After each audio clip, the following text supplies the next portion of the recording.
Nanti aku kirim Mas minta nomor telepon Mas.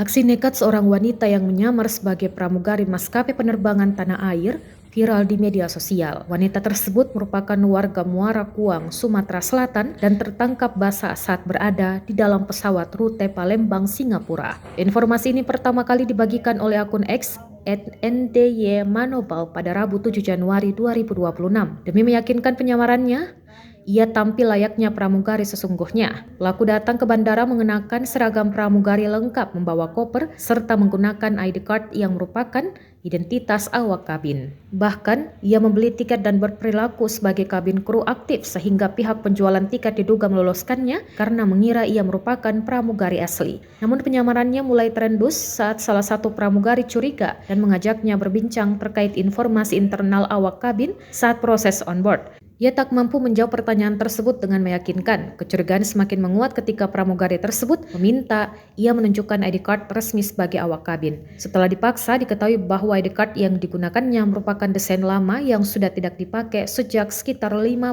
tahun lalu. Penyamaran itu pun akhirnya terbongkar. Sesaat setelah pesawat mendarat di Singapura, petugas keamanan bandara telah menunggu untuk menjalani pemeriksaan lebih lanjut.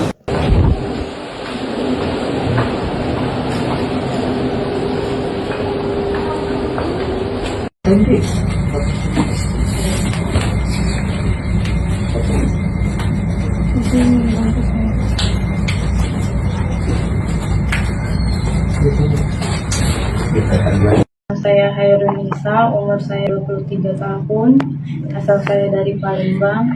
Dengan ini saya menyatakan memang benar saya melakukan penerbangan Batik Air rute Palembang ke Jakarta ID 70.